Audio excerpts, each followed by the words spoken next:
नमस्कार। फरक विचार, फरक व्यक्तित्व र फरक प्रसङ्गको सङ्गम कार्यक्रम वैचारिक मन्थनमा यहाँहरूलाई स्वागत छ। म सचिना भानिया। यस कार्यक्रममा हामी विभिन्न क्षेत्रमा महत्त्वपूर्ण योगदान दिने व्यक्तित्वहरूसँग कुराकानी गर्ने गर्छौँ। आजको कार्यक्रम विशेष हुनेछ। आज हामीले देशकै मेरुदण्डको रूपमा मानिने अर्थतन्त्रको विषयमा कुराकानी गर्नेछौँ।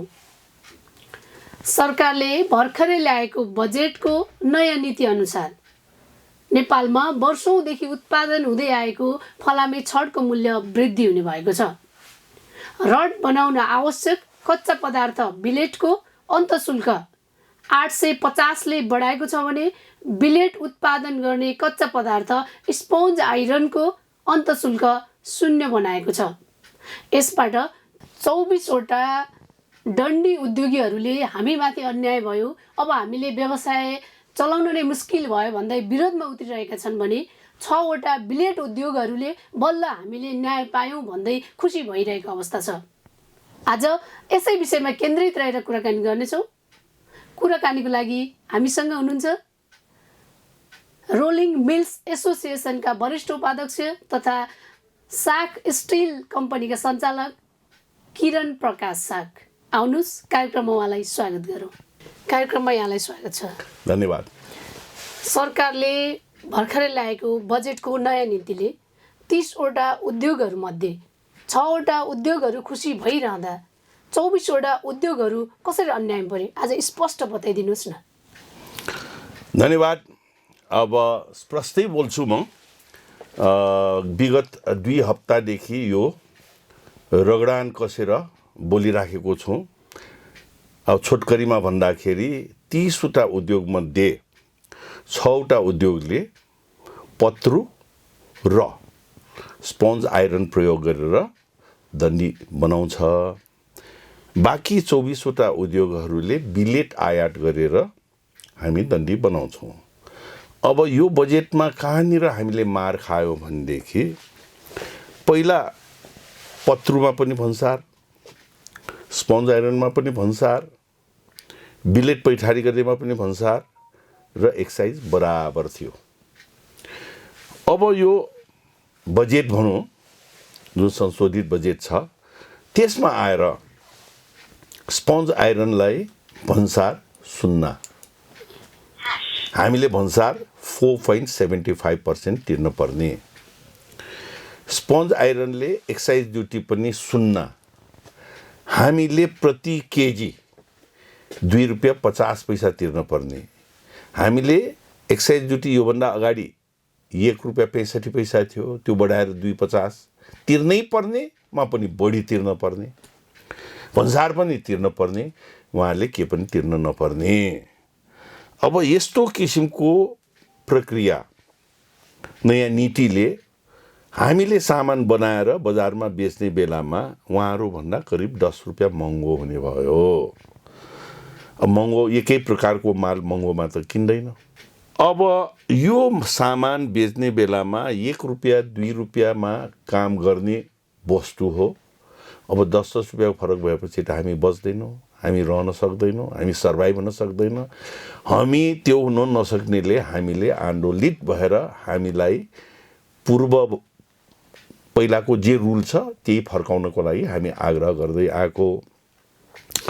अब सरकारको भनाइ के छ भने यो ब्याकवर्ड इन्टिग्रेसन हो, यसले गर्दाखेरि देशको औद्योगिकरण हुन्छ, त्यसैले यो फिर्ता लिन सक्दैन भन्ने किसिमको हाम्रो अर्थमन्त्रीज्यूको भनाइ छ।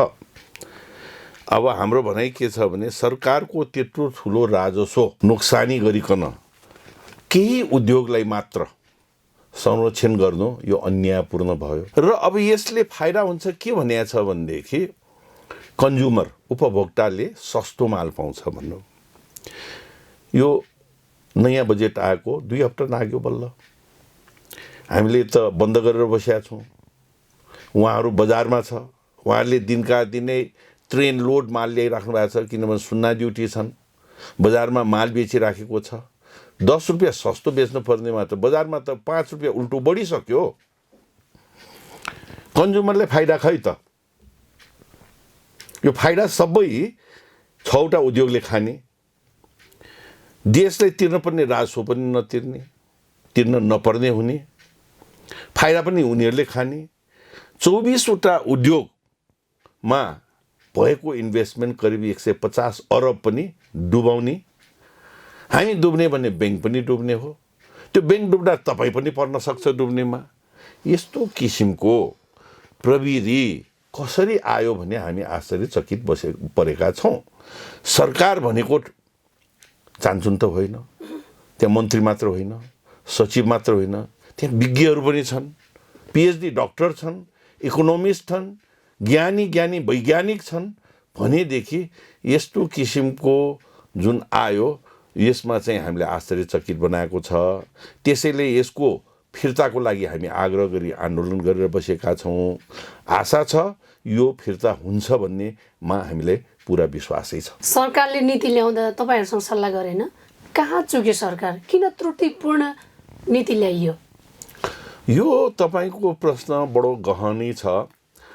त्रुटिपूर्ण किन भयो भनेदेखि सल्लाह भएन। कुनै पनि नियम पोलिसी ल्याउँदाखेरि स्टेक होल्डरहरूसँग सल्लाह गर्नु पर्थ्यो। स्टेक होल्डर हामी हो, सरकारको पनि विज्ञहरू बस्नुपर्ने थियो, हामीसँग पनि बस्नुपर्ने थियो। ल यस्तो किसिमको ब्याकवर्ड इन्टिग्रेसन हामी ल्याउँदैछौँ, देशलाई के हुन्छ यसले, तपाईँहरूले के हुन्छ भन्ने सल्लाह गर्नुपर्ने, कुनै पनि सल्लाह भएन।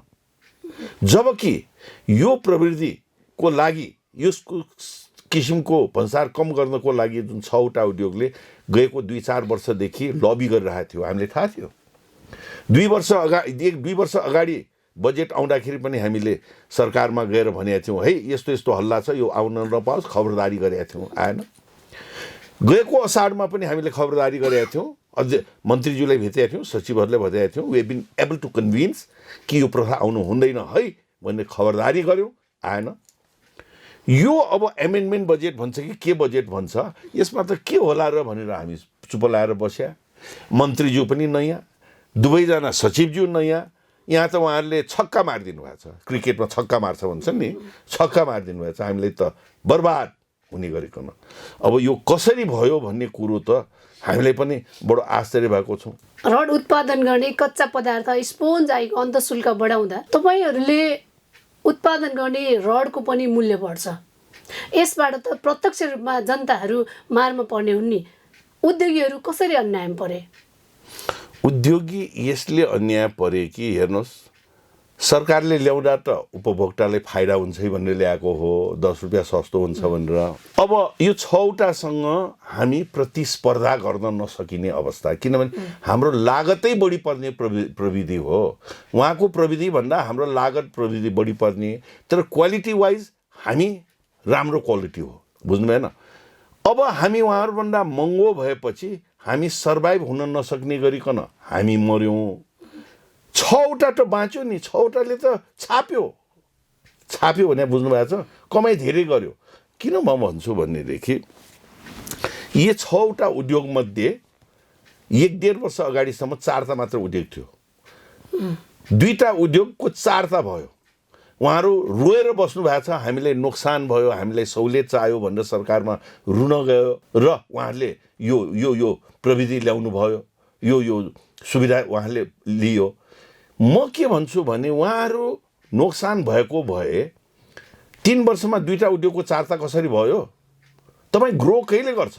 जब तपाईँ कमाउन ठान्नुहुन्छ ग्रो गर्छ, तपाईँ नोक्सान भयो भने ग्रो गर्छ। उहाँहरू त त्यसै कमाइराख्नु भएको।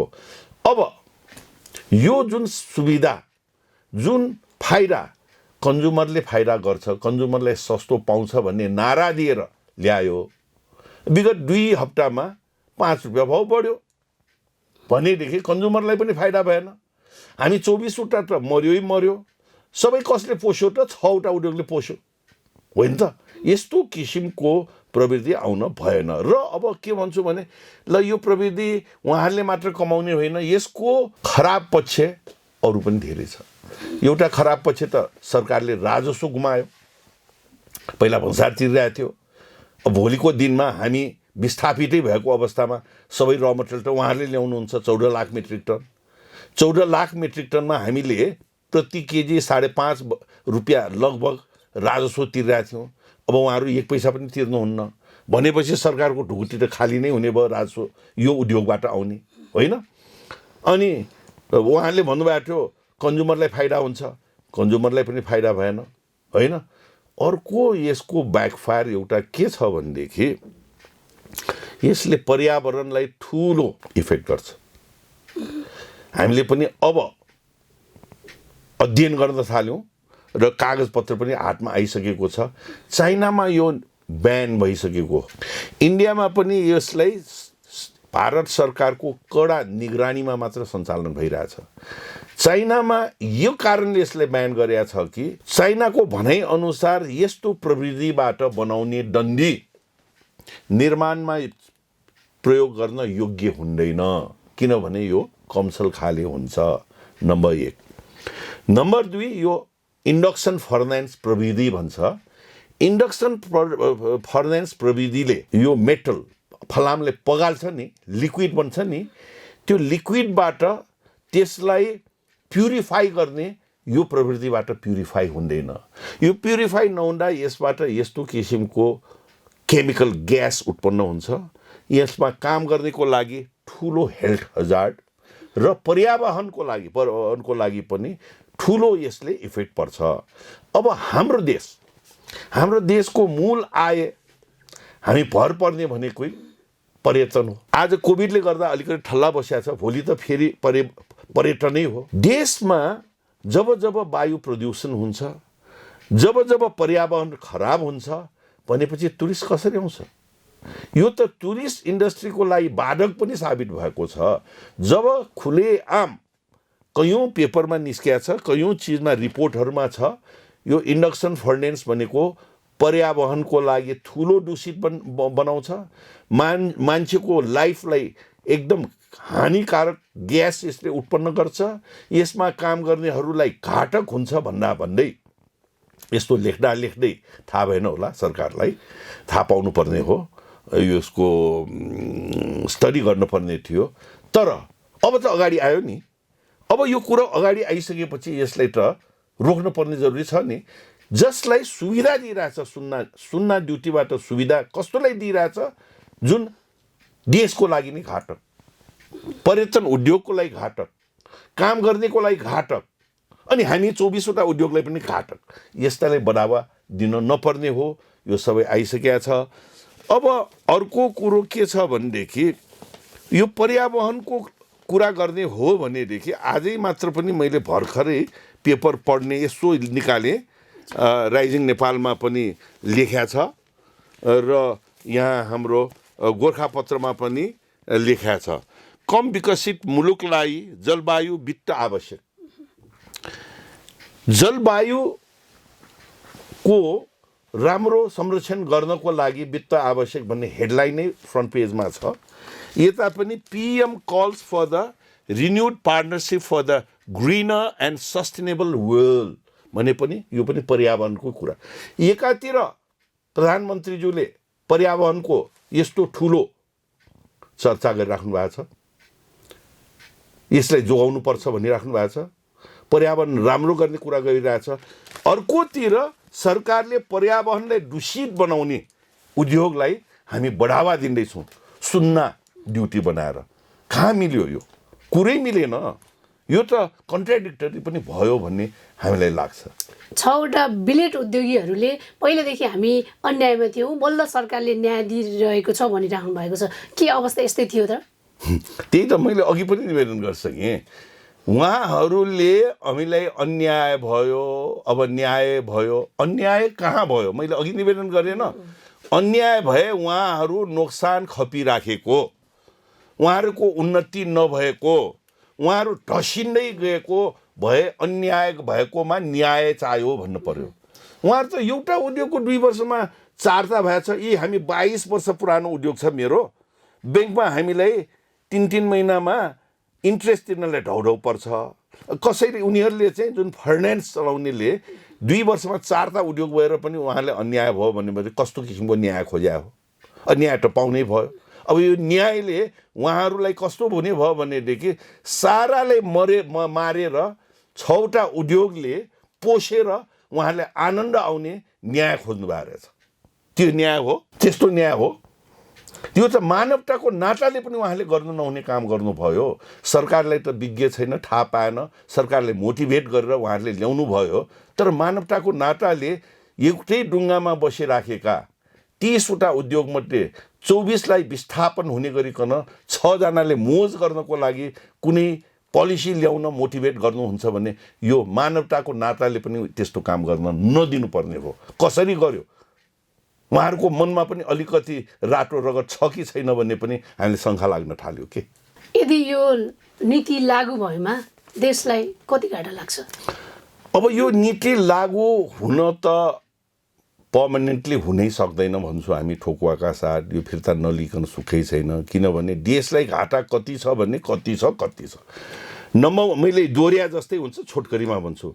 नम्बर 1 घाटा त अब हामी विस्थापित भएको अवस्थामा 14 लाखदेखि 15 lakh metric ton sponge iron पैठारी गर्दाखेरि 4-5-5.5 रुपियाँ प्रति केजी आउने राजस्वको घाटा सरकारलाई भयो। अर्को घाटा के भयो भने हाम्रो इन्भेस्टमेन्ट 150 अरब कौडीको मोलमा हाम्रो मिसिनहरू टौलेमा बेच्न पर्ने अवस्था आउँछ। कयौँ हाम्रो प्रपर्टीहरू ब्याङ्कले लिलाम गर्लान्, हामी बाटोमा पर्छ, सडकमा आउँछौँ, त्यो अर्को नोक्सान भयो। तेस्रो, यिनीहरूले भ्रममा पारेर प्रजा कन्ज्युमरलाई सस्तो पाउँछ भनेर अहिले नै 5 रुपियाँ महँगो बनाइसक्यो। भोलि हाम्रो विस्थापित भइसकेको अवस्थामा यिनीहरूको क्यापेसिटी के छ त? 70%, 100%मा 30% छ। 30%बाट 100% ओभरनाइट हुँदैन, यो टाइम लाग्छ। 100% गर्न अर्को उनीहरूलाई 5 वर्ष लाग्ला, 4 वर्ष लाग्ला। 30%को सप्लाई, डिमान्ड 100% छ भने के भन्छ अर्थशास्त्रमा? When demand is higher than supply, price goes up, price माथि जान्छ भनेपछि। किन तपाईँ किन्न जानुहुन्छ, नपाएपछि 100मा पनि किन्छ, 100मा नपाए 105मा पनि किन्छ, 110मा पनि किन्छ। अटोमेटिकली उहाँहरूले पैसा रातो पैसा छाप्छ, रातो अरबपट्टि बन्छन्, कन्ज्युमर मर्छ, देशले राजस्व मर्छ, देशको राजस्व मर्छ, हामी 14वटा उद्योग मर्छौँ, हाम्रो इन्भेस्टमेन्ट खत्तम हुन्छ। यो अवस्थाको सृजना हुन्छ। वायु प्रदूषणको त मैले भनिहालेँ, कति वायु प्रदूषण हुने हो, यसले गर्दा कामदारहरू कति मर्ने होला, कति रोगी बन्ने होला, कति देशमा रोग बढ्ने होला, वायु प्रदूषणले गर्दा कतिको हाम्रो पर्यटनहरू आउनेमा कमी आउने होला, त्यो पनि ठुलो कुरो हो। यसको पनि एनालाइसिस गर्न बाँकी नै। सरकारले यो नीति ल्याउनुमा यहाँहरूको अध्यक्षको पनि हात छ भन्छन्, यहाँले चाहिँ यसबारेमा के भन्नुहुन्छ? हेर्नुहोस्, हामी रोलिङ मिल एसोसिएसन छ। कुनै पनि सङ्घको अध्यक्ष भनेको त्यो सङ्घको अभिभावक हो। अभिभावक हुनाले त्यहाँ भएका मेम्बरहरूको अभिभावकको ड्युटी के हुन्छ त? त्यो उद्योगहरूको संरक्षण गर्ने, मेजोरिटीको संरक्षण गर्ने। घरमा पनि 5जना छोरा 1जना कमिना निस्क्यो भने कमिनालाई छोडेर 6को त संरक्षण, 5जनाको संरक्षण हुन्छ नि। मेजोरिटीको संरक्षण गर्ने उहाँको दायित्व, कर्तव्य हुन आउँछ भनेदेखि यो पोलिसी ल्याउनमै उहाँको हात छ। र यो पोलिसी आइसकेपछि तपाईँहरू मिडिया जगतले एक शब्द यो पोलिसीको विपक्षमा बोलेको छ? किनभनेदेखि त्यो सङ्घमा मेजोरिटी अफ मेम्बर त हामी छौँ नि, मार्कामा परेका छन् नि। अभिभावकले मार्कामा परेको बारे बोल्नु पर्दैन? बोल्नुपर्ने दायित्व हुन्छ कि हुँदैन? भनेदेखि त्यो अभिभावक भयो कि यो सो कल्ड प्रेसिडेन्ट मात्र भयो? त्यसैले मेजोरिटी अफ इन्डस्ट्रियलिस्टहरूले लेखेर छाप पनि हालेर तपाईँ अध्यक्षले राजीनामा गर्नुहोस् भनेर हामीले लेखेर पनि दिइसकेको। नीति करेक्सन भएन भने अब डन्डी उद्योगको अवस्था कस्तो हुन्छ? मैले भने करेक्सन भएन भने हामी विस्थापित भयो भने हाम्रो प्रोडक्सन बजारमा आएन। हाम्रो प्रोडक्सन नआएपछि उहाँहरूले मोनोपोली गर्न थाल्नुहुन्छ। मोनोपोली गर्न सुरु हुँदाखेरि त 5 रुपियाँ बढिसक्यो, भोलि 10 रुपियाँ, 20 रुपियाँ, 30 रुपियाँ। तपाईँले दण्डी किने हो कि सुन किने हो, तपाईँले चाल पाउँदैन। त्यो अवस्थाको सृजना हुन्छ। दुःख कसले पाउँछ? देशले पाउँछ। राजस्व कसले गुमाउँछ? देशले गुमाउँछ। महँगो कहिले बेहोर्नु पर्ने प्रजाले बेहोर्नु पर्ने हुन्छ। ब्याङ्कको पैसा डुब्छ, हामी डुब्नको कारणले डुब्छ। ब्याङ्कमा पैसा राख्ने डुब्छ, हामी डुब्नुको कारणले डुब्छ। यस्तो डिसास्टर हुन्छ, अङ्ग्रेजीमा वर्ड डिसास्टर। यसले एउटा ठुलै उठल पुठलको सम्भावना हामी देखिरहेछौँ। 24वटा डन्डी उद्योगहरूको कति लगानी छ टोटल? मैले अघि भने नि, करिब हाम्रो विचारमा कमसेकम 150 अरबको यसमा लगानी भएको हुन्छ। 6वटा बिलेट उद्योगहरूले हामीलाई अहिले सरकारले न्याय दियो भनिराख्दाखेरि कतै यहाँहरूले पहिलेदेखि ती उद्योगहरूलाई सिन्डिकेट त लगाउनु भएको थिएन? हेर्नुहोस्, हाम्रो सिन्डिकेट भने त यहाँ यो शब्द नि अलिकति मलाई एप्रोप्रिएट भएन जस्तो लाग्छ। तर मैले अघि नै भने नि, हामी उद्योग 6वटा बाहेक अरू उद्योगहरूले यस्तो किसिमको पोलिसी ल्याउन खोजिरहेको गण्ड पाएका थियौँ। 2 वर्ष अघिदेखि पाएका थियौँ। हामीले सरकारलाई सावधान सतर्कता अपनाउन बारम्बार गएर भेटेर भनिरहेका थियौँ। यो गर्नुभयो भने यो हामी 24 उद्योगको दुर्दशा हुन्छ, देशले पनि ठुलो राजस्व गुमाउँछ, कन्ज्युमरले पनि फाइदा गर्दैन, गुणस्तर सामान पनि म्यानुफ्याक्चर हुँदैन भनेर त भनिराखेकै छु नि। तर यो 6वटा उद्योग यति पावरफुल बन्यो, यति पावरफुल बन्यो, 24वटाले पछाडिदियो। विगतका मन्त्रीहरू, विगतका सचिवहरूले जुन महसुस गरेको कुरालाई पनि पछाडिदिए। उहाँहरूले जे सोचेको, उहाँहरूले जे विचार गरेको स्पष्ट गरिकनै जुन एमेन्डमेन्ट आयो सरकारले नयाँ बजेट मार्फत, त्यो उहाँहरूको पराक्रमिता नै भन्नुपर्छ। उहाँहरूले गरेको एउटा जुन यो भन्छ नि लबी मोटिभेसनको फल हो। हामी भन्छौँ यो सरकारले भन्दा पनि यी 6वटा उद्योगको प्रभावमा उनीहरूको कन्भिन्स गरेर ल्याएको यो पोलिसी हो पक्का पनि। किनभने यो सबैले थाहा पनि छ, विगतका दिनहरूमा उहाँहरूले भनिरहेका पनि चिज हुन्। विगतका दिनमा विगतका हाम्रो मन्त्रीहरूलाई, सचिवहरूलाई भन्न गइरहेका पनि कुरो हुन्, हामीले पनि सबै थाहा छ। तर अहिले आएर उहाँहरूले आफ्नो कुरा आफूले गर्न चाहेकोमा सफलता पाउनुभयो, त्यही मात्र। नीति करेक्सनको लागि यहाँले कोसँग छलफल गर्दै हुनुहुन्छ? नीति करेक्सनको लागि हामीले जो चाहिन्छ सबैसँग हामीले छलफल गरिरहेको, छलफल होइन, हामीले त रिक्वेस्ट गरिरहेको छलफल। अब गर्ने भने प्रधानमन्त्रीसँग गरेका छौँ, कानुन मन्त्रीसँग गरेका छौँ, गृहमन्त्रीसँग गरेका छौँ, अर्थमन्त्रीसँग गरेका छौँ, पूर्व प्रधानमन्त्रीहरूसँग सबैसँग गरेका छौँ र यो देशको राजनीतिज्ञ पार्टीहरूका अध्यक्षहरू, लिडरहरूसँग पनि गरेका छौँ। सबभन्दा बढी त तपाईँहरूसँग गरेका छौँ, प्रेस जगतसँग गरेका छौँ, मिडियासँग गरेका छौँ, टिभीसँग गरेका छौँ, अनलाइनवालाहरूसँग गरेका छौँ। आज एभ्री डे हामी 8-10वटा इन्टरभ्यू दिइरहेका छौँ। तपाईँहरूको मार्फतै हाम्रो आवाज सरकारतिर, प्रजा जनतातिर गइराखेको छ। यो आवाजको प्रेसर चान्चुङ्गो हुने छैन। यसमा ठुलो स्ट्रेन्थ छ, बल छ। यसले यो जुन करेक्सन आउनमा ठुलो मद्दत मिल्नेछ, हुनेछ भन्नेमा हामी पूर्ण विश्वस्त छौँ, पूर्ण विश्वस्त। यहाँले भने जस्तै राष्ट्र आफैले घाटा खाएर पनि 6वटा कम्पनीको पक्षमा किन विधेयक ल्याए जस्तो लाग्छ यहाँलाई?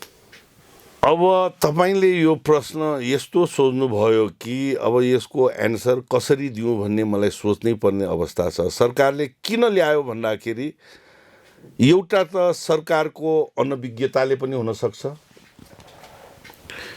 एउटा त सरकारले सोचाइ गरेको नि अलिक गलतै सोचाइ भएको पनि हुनसक्छ,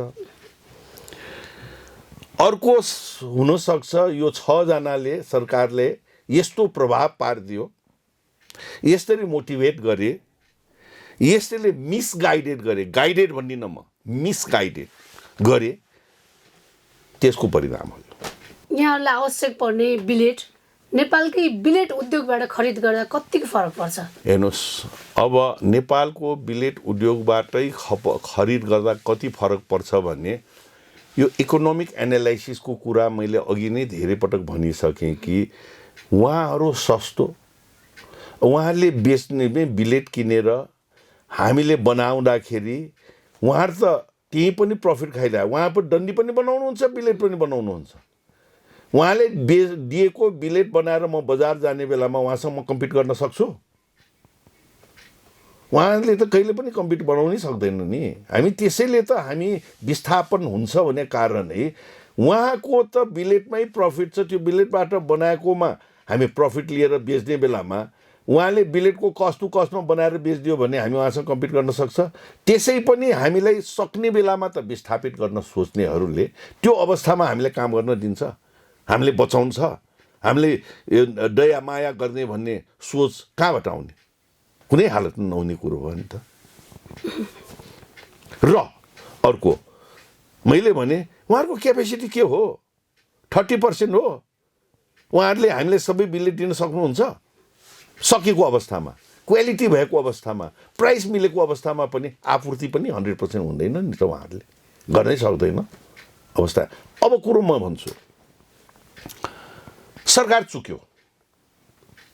सरकारले ब्याकवर्ड इन्टिग्रेसन र हामी बिलेट बनाउनु पर्छ भन्ने भएको भए, हामीसँग सल्लाह गरेको भए हामी दिन्थेँ नि के गर्नुपर्छ भनेर।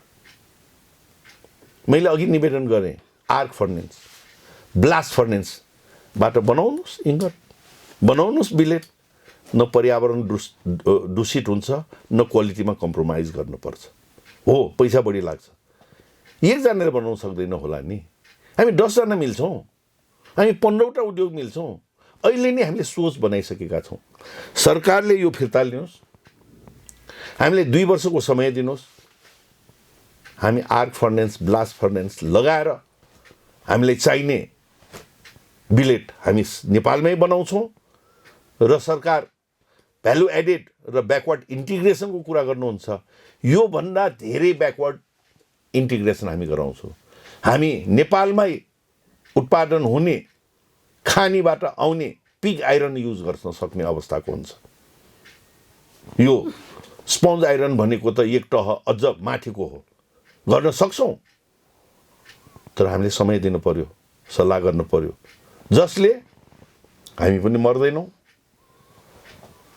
उपभोक्ता अन्यायमा पर्दैन, पर्यावरण दूषित हुँदैन, भोलिको टुरिस्ट आउनको लागि बाटो खुला हुनेछ। छ नि, बाटो त छ, तर हामीले बोलाउनु पर्यो, हामीसँग सल्लाह गर्नु पर्यो, समय दिनु पर्यो, बाटो छ। रड उत्पादन कम्पनीहरूले वार्षिक रूपमा कति उत्पादन गर्छन्? यसबाट कतिले रोजगारी पाइरहेका छन्? हेर्नुहोस्, आजको मैले अघि भने करिब हामीले 14 लाख मेट्रिक टन र मटेरियल, कच्चा पदार्थ मगाउँछौँ। 14 लाख मेट्रिक टनबाट करिब 13 लाख मेट्रिक टन रड बन्छ, डन्डी बन्छ। किनभने केही जर्ती जान्छ, यो अन्दाजी हो, यो ट्याक्क फिगर होइन है, यसमा 2-4% प्लस माइनस हुन्छ। 13 लाख मेट्रिक टनको खपत छ अहिले नेपालमा। यसमा सालाखाला डाइरेक्ट 10,000 देखि 15,000 इम्प्लोइमेन्ट पनि छ। यो डाइरेक्ट इम्प्लोइमेन्ट हो। यो डाइरेक्ट इम्प्लोइमेन्ट गयो भने 1:5 करिब 60,000 को मान्छेहरूको पेटमा अन्न नजाने अवस्थाको सृजना पनि हुन सक्छ। निजी क्षेत्र तथा उद्योगहरू बीचको टकरावले आम उपभोक्तालाई कस्तो असर पर्छ? परिसक्यो। मैले अघि निवेदन गरेँ, यो विधेयक आउन अगाडि भन्दा अहिले 5 रुपियाँ प्रति केजी भाउ बढिसक्यो। अब भोलि हामी यो बजारमा त विस्थापित भएको अवस्थामा यो 10 रुपियाँ पनि हुन सक्छ, 15 रुपियाँ पनि। मोनोपोलीमा त जे पनि भाउ हुन्छ नि। अस्ति हामी कहाँ भारतबाट के बन्द भए बेलामा ग्यासको भाउ कति पुगेको थियो, पेट्रोलको भाउ बजारमा किन्दा कति भएको थियो? यो डिमान्ड एन्ड सप्लाई हो। जब उहाँहरूले पुरा सप्लाई गर्नै सक्दैन, उहाँहरूको क्षमता 30% छ, क्वालिटी छैन, र बजार सबै क्याप्चर गरेर हामीलाई विस्थापित गर्यो भने चाहिँ दुःख पाउनेमा हामी मात्र होइन, कन्ज्युमर, दण्डी प्रयोग गर्ने कन्ज्युमर उपभोक्ता पनि यसबाट यो असर पर्ने वर्गमा पर्नुहुनेछ। सरकारले ल्याएको यो नीति फिर्ता नलिए यहाँहरूले के गर्नुहुन्छ? हामी निरीह प्राणी, हामीले के गर्ने? हामी गाली गर्न पनि सक्दैनौँ, हामी जे पायो त्यो बोल्न पनि सक्दैनौँ, हामी आफ्नो एउटा आदर्शमा बसेर बोल्नुपर्छ, हामीले विरोध गर्दा पनि सर्टेन आदर्शमा बसेर गर्नुपर्छ।